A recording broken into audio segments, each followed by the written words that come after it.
The morning sun cast long shadows across the dusty streets of New Haven Colony as Jake Morrison walked toward the central hub building. His worn boots kicked up small clouds of red dirt with each step. The settlement looked tired, like everything else on this forgotten world at the edge of human space. Jake had been running this place for 3 years now, and every day felt like a battle against failure. The colony housed 847 people, all of them working hard just to survive on a planet that seemed determined to kill them. Mining equipment broke down constantly. Food production struggled in the harsh soil. Supply ships from Earth came less and less often. He pushed open the heavy metal door to the administration building and walked inside. The air conditioning hummed loudly, fighting against the heat that seeped through the walls. Lisa Barnes looked up from her desk where she was studying repair manuals again. "Good morning, Jake," she said without much enthusiasm. "The water recycling system is acting up again. I think we can keep it running for maybe another week before it needs major work." Lisa was their chief engineer, a small woman with grease-stained coveralls and tired eyes. She kept the colony's aging machinery working through pure determination and creative problem-solving. Without her, New Haven would have died years ago. "What do you need?" Jake asked, though he already knew the answer would be something they couldn't afford. Replacement filters, new pumps, and about 6 months of uninterrupted time to rebuild the whole system, Lisa said with a bitter laugh. "But I'll settle for some spare parts and hope for the best." Jake nodded and made notes on his tablet. The list of things they needed grew longer every day while their budget stayed the same. Earth's colonial administration treated New Haven like an unwanted stepchild. They got the scraps that richer colonies didn't want. The radio on Lisa's desk crackled to life. "Morrison, you there?" The voice belonged to Carlos Vega, their security chief. Jake picked up the radio. "I'm here, Carlos. What's wrong now?" "Nothing wrong, just the usual. Johnson and Peters got into another fight about water rations. I broke it up, but people are getting stressed. When's the next supply ship supposed to arrive?" 3 weeks? Maybe 4, Jake said. "You know how it is." Carlos sighed over the radio. "Yeah, I know. I'll keep the peace as best I can. Got 12 volunteers for security duty, but half of them are too old or too young to be much help in a real emergency." Jake understood Carlos's frustration. The man was a former soldier who had come to New Haven looking for a quiet retirement. Instead, he found himself trying to maintain order in a community that was slowly falling apart. His security force consisted of miners and farmers who carried old pulse rifles and hoped they would never need to use them. "Do your best," Jake told him. "That's all any of us can do." He left Lisa to her repair manuals and walked outside again. The colony spread out before him like a collection of metal boxes scattered across the red landscape. The mining operation dominated the eastern side, where huge machines dug precious metals from the ground. The agricultural domes sat to the west, their transparent walls reflecting the harsh sunlight. Most of the colonists lived in prefabricated housing units that had seen better days. Paint peeled from the walls and several buildings showed signs of hasty repairs.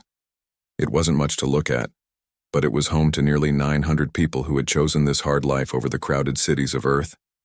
Jake walked toward the medical center, a low building near the colony's center. Dr. Helen Cruz ran the facility with skill and dedication that impressed him every day. She was one of the few people in New Haven who never seemed to lose hope no matter how bad things got. He found her in the main treatment room, checking supplies in a cabinet. "How are we doing on medical supplies?" he asked. Helen turned to face him with a smile that made her look younger than her 50 years. "We're managing.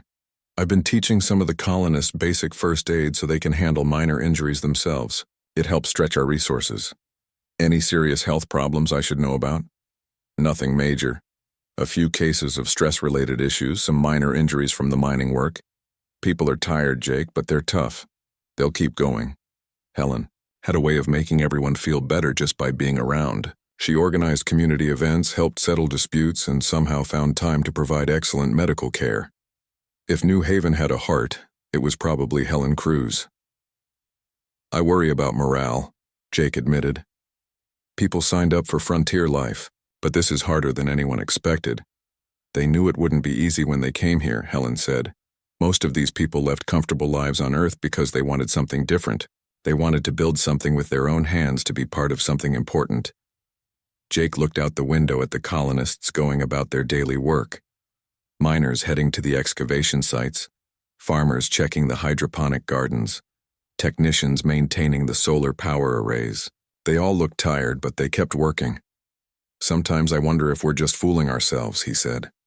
"Maybe we should recommend that Earth evacuate the colony. Find these people safer places to live." Helen shook her head firmly. "Don't you dare give up on them, Jake Morrison. These people chose to be here. They believe in what we're doing, even when it's hard. Especially when it's hard." The radio on Helen's belt buzzed.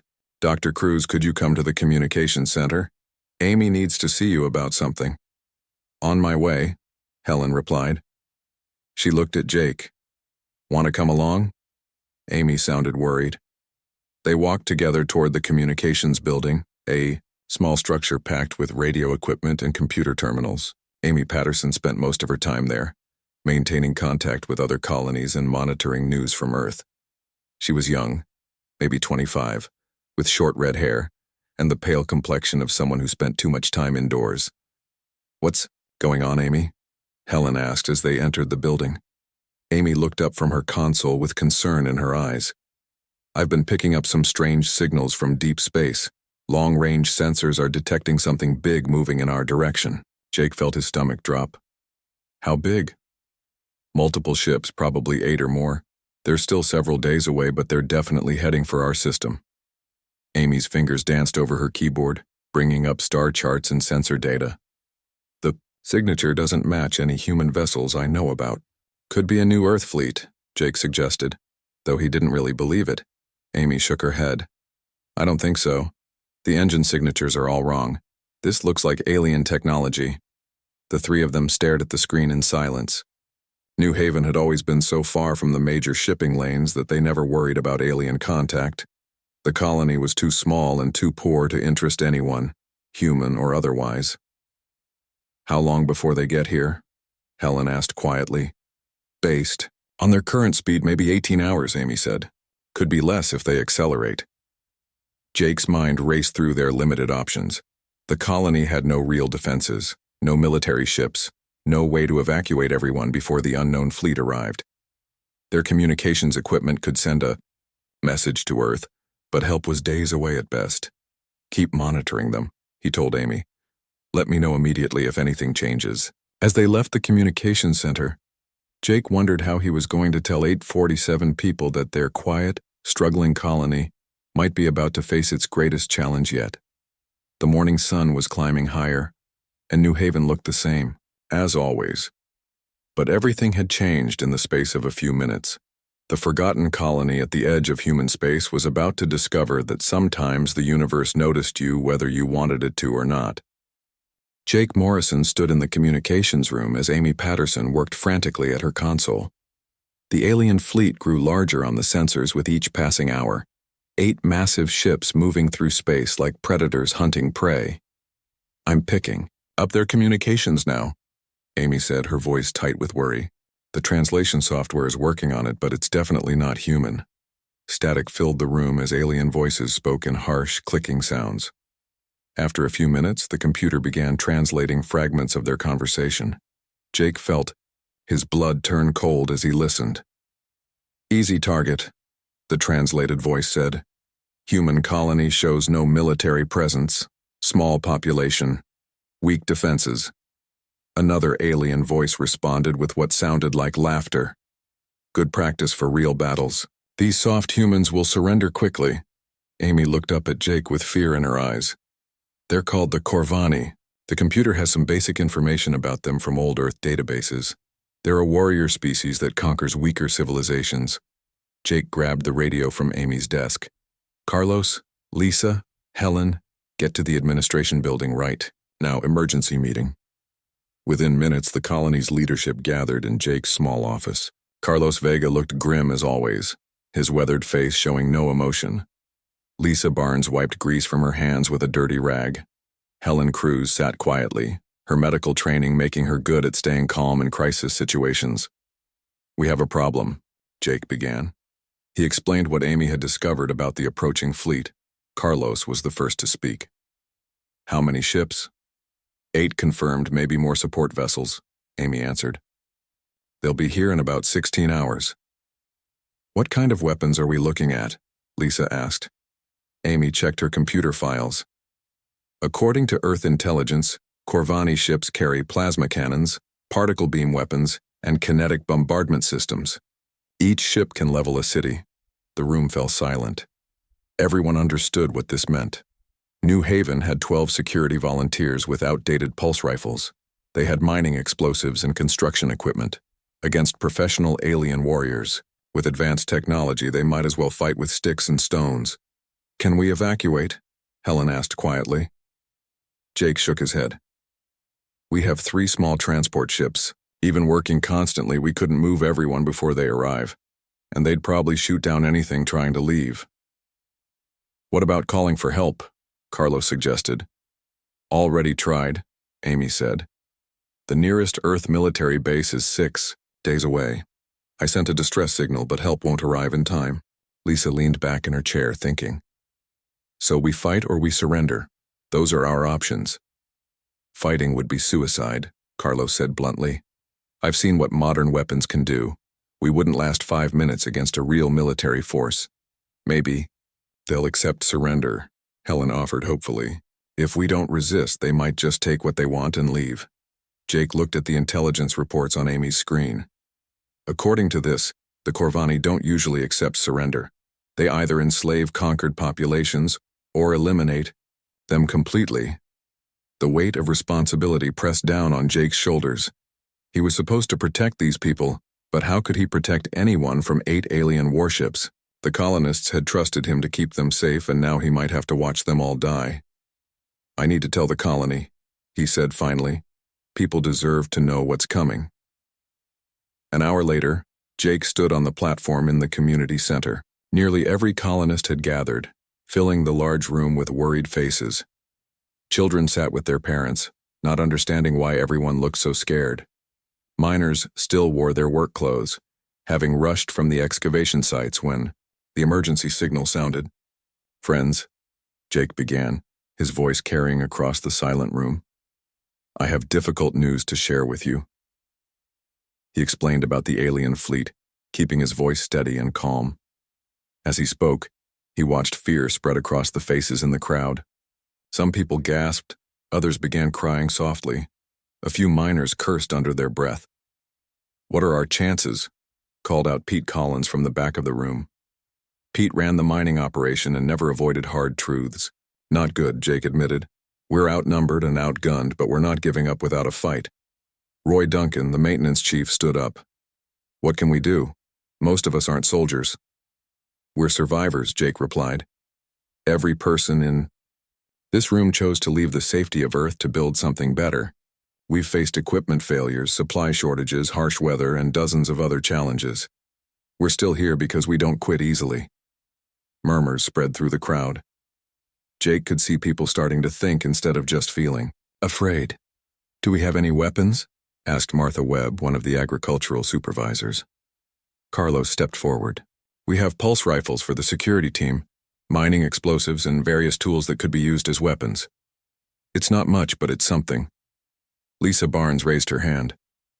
The mining lasers could be modified for defense. The heavy equipment might work as improvised armor. If we're creative, we can do more damage than they expect. Jake felt a spark of hope as he watched the colonists discuss possibilities. These weren't pampered city dwellers. They were tough, resourceful people who solved problems for a living. I want volunteers, Jake announced. Anyone who wants to help defend the colony, meet with Carlos after this meeting. Anyone who prefers to take shelter in the underground storage areas, that's fine too. No one will think less of you for keeping your family safe. To Jake's surprise, most of the colonists stayed to volunteer. Miners offered to help prepare explosives. Engineers volunteered to modify equipment. Even some of the farmers wanted to help defend their homes. As the crowd broke up into planning groups, Amy Patterson approached Jake with new information. I've been monitoring their communications, she said quietly. The Corvani commander is named Admiral Kethvar.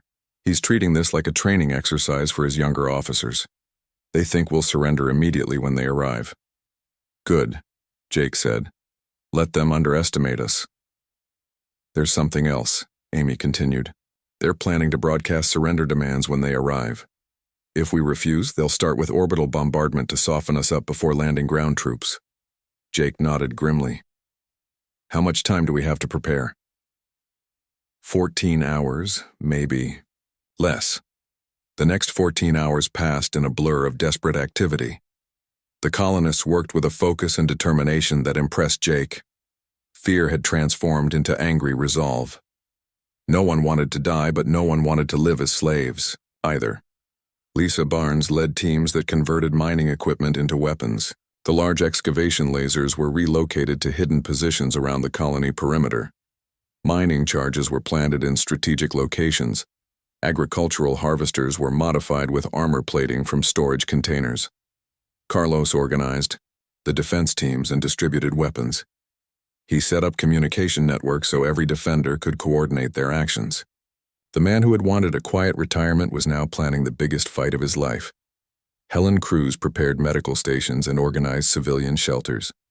She also helped boost morale by moving calmly among the workers, offering encouragement, and treating minor injuries from the frantic preparation work. Amy Patterson monitored the approaching fleet and provided updates on their progress. She also worked on defensive cyber measures, preparing to disrupt enemy communications if possible. As the final hours passed, Jake walked through the colony one last time. The place looked different now. Hidden weapons waited behind innocent-looking equipment. Traps were concealed beneath normal-looking ground. The tired old settlement had become a fortress, and its residents had become soldiers. The Corvani fleet would arrive expecting to find frightened farmers and weak miners. Instead, they would discover that humans could be very dangerous when protecting their homes. Jake only hoped it would be enough. The Corvani fleet emerged from faster-than-light travel at the edge of New Haven's solar system. 8 massive warships hung in space like dark metal sharks, their hulls bristling with weapon systems. On the bridge of the flagship, Admiral Keth Var studied the small human colony through his ship's sensors. Pathetic, he said to his younger officers. Look at this pitiful settlement, a few metal buildings scattered on a dead rock. These humans are even weaker than our intelligence report suggested. His second-in-command, Commander Vostek, agreed eagerly. The conquest will take minutes, Admiral. Perhaps we should make it more challenging by using only half our forces. Keth Var laughed, a sound like grinding metal. No, young Vostek. This is training for you and the other junior officers. You will learn proper invasion procedures even against such feeble opposition. On New Haven, Amy Patterson watched the alien ships appear on her sensors. Her hands shook as she activated the colony-wide communication system. This is Amy in communications. The hostile fleet has arrived. All defenders to your positions immediately. Throughout the colony, people ran to their assigned posts. Jake Morrison stood in the command center they had set up in the administration building. Around him, volunteers operated radio equipment and monitored security cameras placed around the settlement. Carlos, report. Jake spoke into his headset. All defensive positions are manned. Carlos Vega replied from his hidden bunker near the mining facility. The mining charges are armed and ready. Lisa's weapon modifications are online. Amy, what are they doing up there? Amy studied her sensor readings. The main fleet is holding position in orbit. They're scanning the colony. Wait, I'm receiving a transmission. The alien message came through clearly, translated by the colony's computer systems. Admiral Keth Var's voice was cold and commanding. Humans of the settlement called New Haven. I am Admiral Keth Var of the Corvani Empire. You will surrender immediately and prepare for occupation. Resistance is futile. You have 10 minutes to respond. Jake looked around the command center at the nervous faces of his people. Helen Cruz gave him an encouraging nod. Lisa Barnes cracked her knuckles and smiled grimly. These people had worked themselves to exhaustion preparing for this moment. Jake picked up the communication device. This is Administrator Jake Morrison of New Haven Colony. We decline your generous offer, Admiral. If you want our world, you'll have to take it. On the Corvani flagship, Kethvar stared at his communication officer in disbelief. They refused? Are you certain the translation was correct? Yes, Admiral. The human leader clearly rejected our demand for surrender. Kethvar turned to his tactical officer. Show me their defenses. The main screen displayed sensor readings of the human colony. The Corvani computers identified a few small energy signatures that might be weapons, but nothing that posed a real threat to their ships. Primitive pulse rifles and some industrial equipment, the tactical officer reported.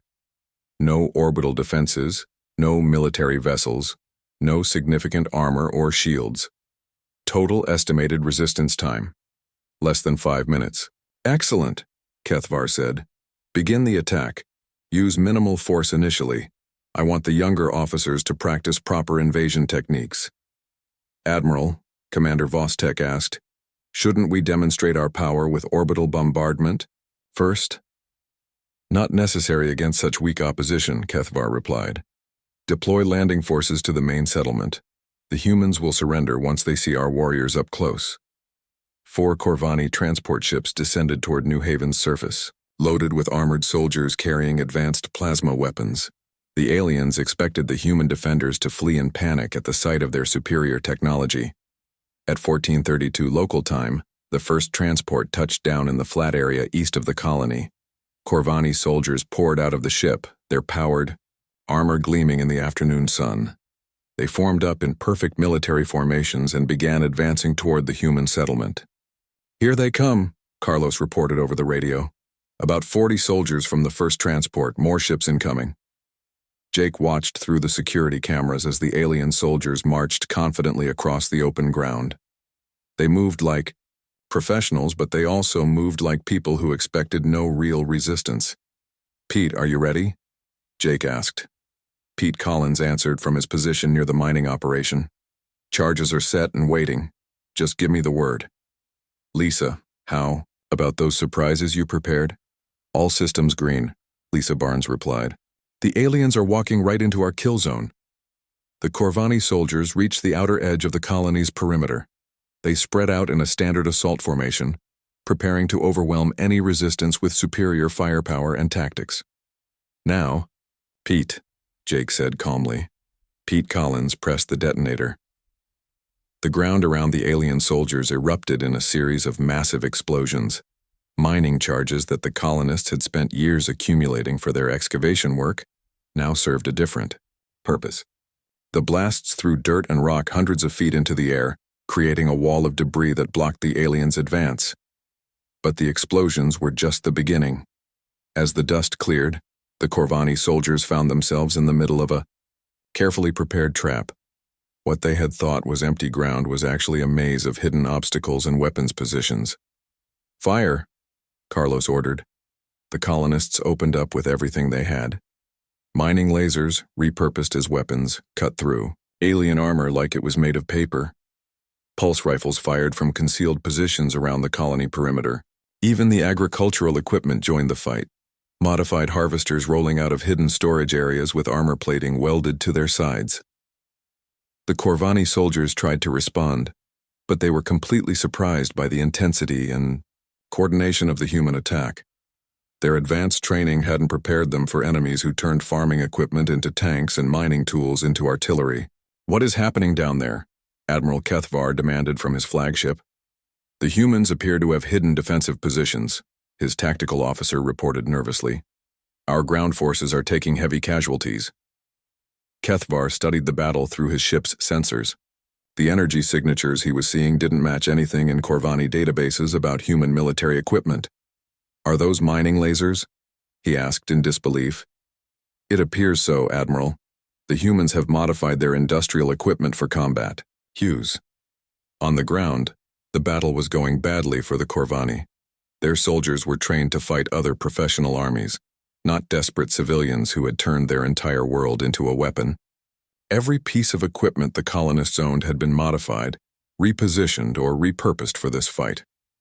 Roy Duncan led a team that had spent days preparing what they called the surprise package, hidden beneath false ground covers around The colony were dozens of smaller mining charges connected to motion sensors. As Corvani soldiers tried to find cover, the ground beneath their feet exploded. Martha Webb and her agricultural team had prepared their own contribution to the defense. The irrigation systems throughout the colony had been modified to spray industrial chemicals instead of water. When the Corvani tried to advance, they found themselves blinded and disoriented by substances meant for fertilizing crops. Second wave incoming, Amy reported. 3 more transports approaching the landing zone, but the landing zone was no longer safe. Pete Collins had prepared more mining charges around the area where the alien ships had landed. As the new transports tried to set down, the ground beneath them erupted in fire and smoke. 2 of the ships crashed immediately.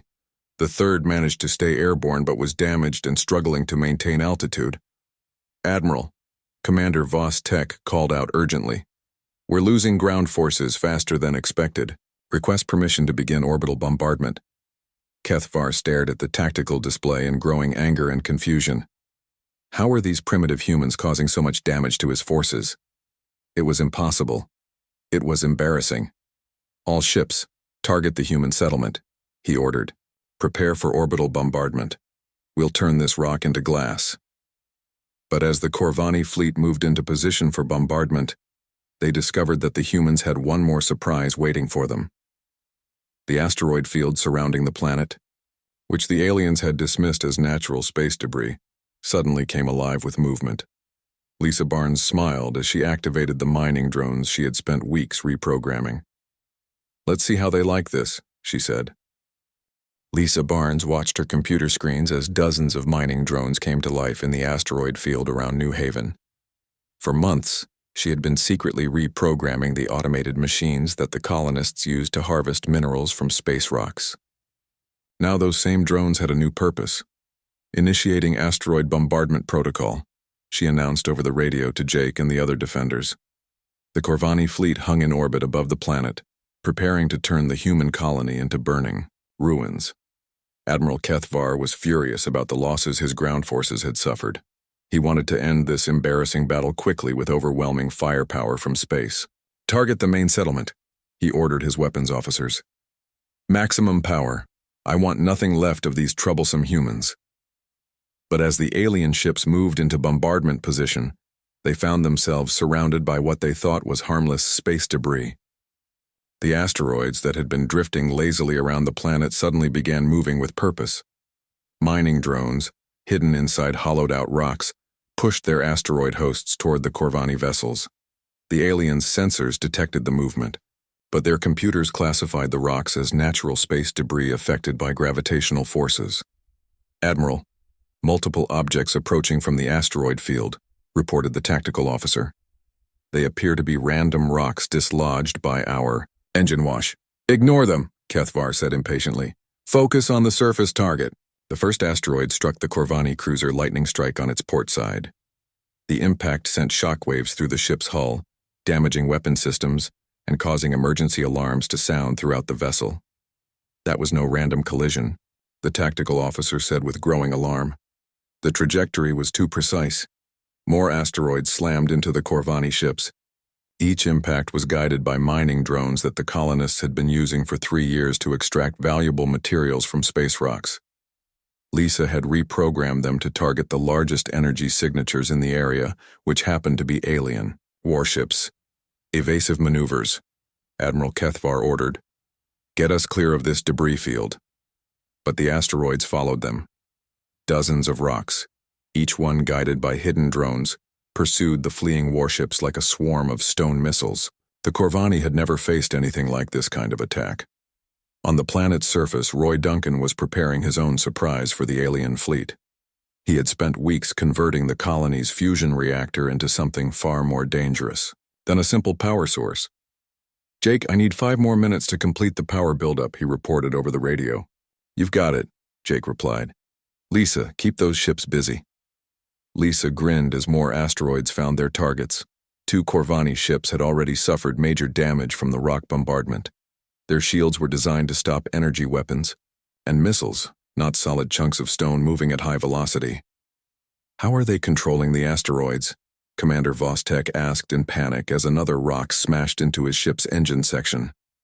Admiral Kethvar studied the tactical display with growing understanding and rage. The mining equipment. They're using mining drones to guide the asteroids.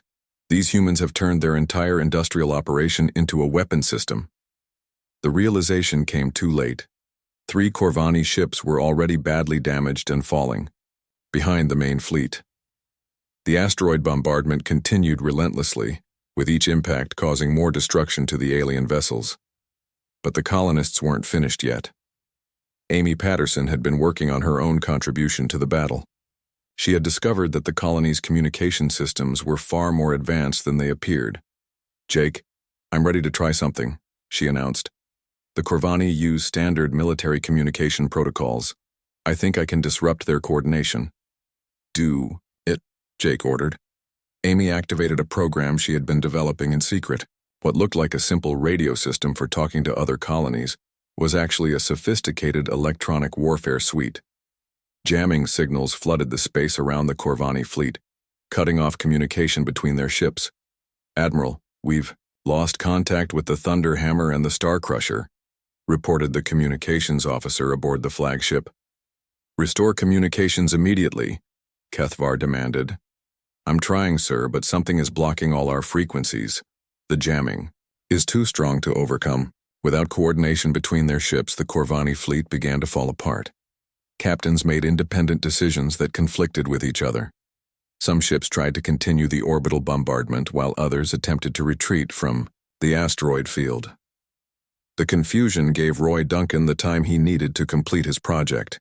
The colony's fusion reactor, which had been quietly modified over many months, was now ready to serve as the centerpiece of the most powerful weapon New Haven could create. "Fusion cannon is charged and ready," Roy announced. "Lisa, I need targeting data on their flagship." "Got it," Lisa replied, feeding coordinates to Roy's improvised weapon system. "The big ship in the center of their formation. That's got to be their command vessel." Roy had combined the fusion reactor with mining lasers, agricultural power systems, and salvaged components from broken equipment throughout the colony. The result was a directed energy weapon that could punch through the strongest shields and armor. "Firing now," Roy said calmly. A beam of pure energy lanced up from the planet's surface, invisible to the naked eye but devastating in its power. It struck the Corvani flagship directly amidships, cutting through its shields like they didn't exist. The beam burned through armor plating, destroyed weapon systems, and caused massive explosions throughout the ship's interior. Admiral Kethvar felt his vessel shudder and begin to list to one side as critical systems failed. "Damage report," he shouted over the sound of alarms and emergency announcements.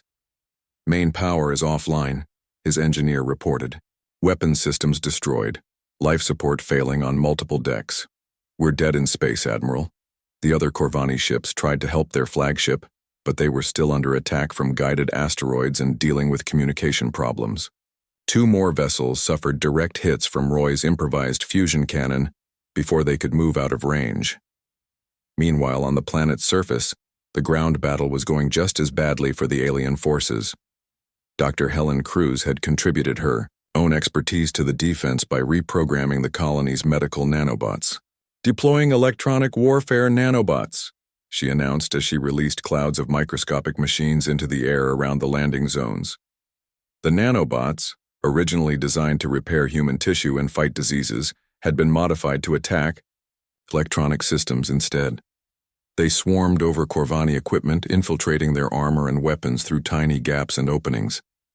Alien soldiers found their weapons malfunctioning, their armor systems failing, and their communication devices going dead. The nanobots ate through circuits and corrupted computer programs, turning advanced military equipment into useless metal. "My rifle won't fire," one Corvani soldier reported in panic. "Neither will mine," replied another. "And my armor's power system just shut down." The remaining alien ground forces tried to retreat to their landing ships, but even those vehicles were being attacked by swarms of invisible nanobots. Engines failed, navigation systems crashed, and life support systems began shutting down randomly. Carlos Vega led the human defenders in a final assault on the confused and equipmentless Corvani soldiers. The aliens, trained to fight with advanced technology, were helpless when their weapons and armor stopped working. "Surrender now and we'll let you live," Carlos called out to the alien troops. Most of the surviving Corvani threw down their useless weapons and raised their hands. Without their technological advantages, they were just scared soldiers far from home, facing an enemy that had proven far more dangerous than anyone had expected. In orbit, Admiral Kethvar realized that his invasion had become a complete disaster. Half his fleet was destroyed or disabled, his ground forces were captured or dead, and the humans showed no signs of stopping their relentless attacks. "Signal retreat," he ordered weakly. "All remaining ships, withdraw from this system immediately." The battle for New Haven was almost over and the humans had won. At exactly 14:39 local time, 7 minutes after the battle began, the last functioning Corvani ship limped away from New Haven's orbit. Admiral Kethvar's flagship drifted powerless in space, its crew desperately trying to restore basic life support. 5 other alien vessels had been completely destroyed, their wreckage floating among the asteroids. Only 3 ships remained capable of faster-than-light travel, and they were already fleeing the system as fast as their damaged engines could carry them. Jake Morrison stood in the colony's command center, watching the alien retreat on Amy Patterson's sensor displays. Around him, the other defenders were slowly realizing that they had actually won. The silence in the room was broken only by the soft hum of computers and the distant sound of celebration from outside. "Are they really gone?" Helen Cruz asked quietly. Amy checked her readings again. "The 3 ships that escaped are already past the outer planets. The flagship is still here, but it's not going anywhere. No power, no weapons, no engines." Carlos Vega's voice came over the radio from the surface. "All alien ground forces have surrendered. We've got about 20 prisoners. The rest are either dead or wounded." Jake picked up his radio. "Good work, Carlos. Set up a secure holding area for the prisoners and get medical attention for the wounded ones." "Already on it," Carlos replied. "Some of our people are asking questions about the equipment we used. They want to know where all these hidden weapons came from." Jake looked around the command center at his team. Lisa Barnes was shutting down the fusion cannon system. Roy Duncan was checking the reactor for damage from the massive energy discharge. Amy was monitoring space for any signs of returning enemy ships. Helen was preparing to treat wounded colonists. It was time to tell them the truth. "Lisa, Roy, Amy, Helen," Jake said formally. "Could you all join me in my office? There's something important I need to explain." 5 minutes later, the core leadership team sat around Jake's desk. Outside the windows, colonists were emerging from their shelters and gathering in the streets to celebrate their impossible victory. Children who had hidden in the underground storage areas were running around excitedly, not fully understanding what had happened but knowing that the danger was over. "Before I say anything else," Jake began, "I want you all to know that everything you did today was incredible. You saved this colony and probably prevented a larger war." "But," Lisa prompted, sensing there was more to come. Jake took a deep breath. "But New Haven was never really Earth's weakest colony. We were never in as much danger as we appeared to be." The others stared at him in confusion. Amy spoke first. "What do you mean?" "My real name is Colonel Jacob Morrison, Earth Colonial Defense Force," Jake said quietly. "This entire colony is a military research project designed to test whether civilian populations can create effective defenses using only standard frontier equipment." The room erupted in surprised voices as everyone tried to ask questions at once. Jake held up his hand for silence. "Let me explain everything. 3 years ago, Earth's military planners realized that our colonies were vulnerable to exactly this kind of attack. Traditional military bases are expensive and obvious targets. But what if we could turn ordinary settlements into hidden fortresses?" Lisa leaned back in her chair, her face showing a mix of anger and understanding. "So we were all guinea pigs in some military experiment?" "No," Jake said firmly. "Every single person in this colony volunteered for this assignment. You all knew what you were signing up for, even if you've been living the cover story so completely that you forgot." He pulled out a secure tablet and activated it with his thumbprint. Files and photographs appeared on the screen, showing detailed personnel records for everyone in the room. Lisa Barnes, former chief weapons designer for Earth Defense Industries. You hold 17 patents for directed energy systems and defensive technologies. Lisa stared at the screen in shock as memories began flooding back. I remember now. The fusion cannon design. I've been working on it for years, Jake continued. Roy Duncan, former Master Sergeant, Colonial Engineering Corps, expert in improvised explosive devices and battlefield modifications. Roy nodded slowly. The mining charges. I've been planning that defensive layout since we arrived here. Amy Patterson, former Lieutenant, Signal Intelligence Division, specialist in electronic warfare and alien communication protocols. Amy's eyes widened. The jamming systems, the nanobots. I knew those communication arrays were too advanced for a simple colony. Helen Cruz, former Major Medical Corps, expert in battlefield medicine and biological warfare countermeasures. Helen smiled sadly. The medical nanobots. I've been modifying them in my spare time without even thinking about why. Jake looked at each of them in turn. The memory conditioning was designed to help you live normal civilian lives while subconsciously preparing for exactly this kind of situation. When the crisis came, your real training and skills would surface naturally. What about the other colonists? Lisa asked. About half are military personnel like us. The others are genuine civilians who volunteered to be part of the experiment. They knew they might face danger, but they believed in the project's importance. Amy was studying the personnel files on the tablet. These equipment specifications, our mining lasers, communication systems, even the fusion reactor. None of this is really civilian-grade equipment, is it? No, Jake admitted. Everything in this colony is cutting-edge military technology disguised to look like obsolete civilian surplus. The old mining lasers are actually the latest directed energy weapons. The primitive communication array is a full military-grade electronic warfare suite. Even our transport ships have hidden weapon systems. Roy laughed bitterly. So when we thought we were improvising with whatever we had available, we were actually using some of the most advanced military equipment in human space. Exactly. The whole point was to see if a population could defend itself effectively without looking like a military target. Today proved that the concept works. Helen stood up and walked to the window, looking out at the celebrating colonists. Do the others know? The civilians, I mean. Some of them are starting to remember their briefings, Jake said. The memory conditioning was designed to break down under extreme stress, but most of the genuine civilians still think they're just very lucky farmers and miners. What happens now? Carlos asked as he entered the office. Jake realized that the security chief had been listening from the doorway. Now we continue the mission, Jake replied. The Corvani survivors will spread word about what happened here. Other hostile species will hear about the Death World farmers who destroyed a professional military fleet with farming equipment and mining tools. Amy was already thinking ahead. They'll be afraid to attack human colonies because they won't know which ones are really helpless and which ones are hidden fortresses like us. That's the idea, Jake confirmed. Every human settlement becomes a potential threat in alien minds. They'll have to assume that any colony might be capable of the same kind of defense we mounted today. Lisa was examining the technical specifications on the tablet. How many other colonies like ours are there? That's classified, but New Haven isn't the only one.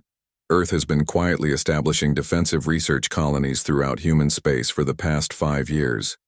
Carlos sat down heavily. So my 12 volunteers with pulse rifles were actually special forces operators with military-grade weapons? Some of them, yes. Others were genuine civilian volunteers who turned out to be natural fighters when the crisis came. Outside, the celebration was growing louder. Someone had set up speakers in the central plaza and was playing music. The sound of laughter and cheering drifted through the windows. We should join them, Helen said. Whatever the truth about this place, those people fought bravely today. They deserve to celebrate. Jake nodded. You're right.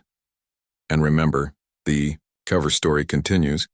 As far as the galaxy knows, New Haven is still just a struggling mining colony that got very lucky today.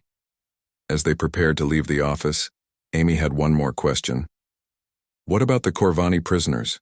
What do we tell them? Jake smiled. The truth, as far as they know it. They were defeated by desperate civilians using farming equipment and mining tools. Let them try to explain that to their superiors. The group walked outside into the celebration. Around them, colonists hugged each other and shared stories of the battle. Children played with toy spaceships, reenacting the fight they had heard about, but not seen. The smell of cooking food drifted from the community center where someone had organized an impromptu feast. Pete Collins approached Jake with a huge grin. "Jake, that was the most excitement I've had in years. Who would have thought that mining explosives could be so effective against alien warships? Sometimes the old ways are the best ways," Jake replied with a straight face. As the sun set over New Haven, painting the sky in shades of red and orange, Jake looked up at the stars. Somewhere out there, alien commanders were scratching human colonies off their target lists, marking them as too dangerous to attack. The galaxy was learning that humanity's greatest strength wasn't their advanced technology, but their ability to turn anything into a weapon when protecting their homes. New Haven would continue its quiet existence as a mining colony, and Jake Morrison would go back to being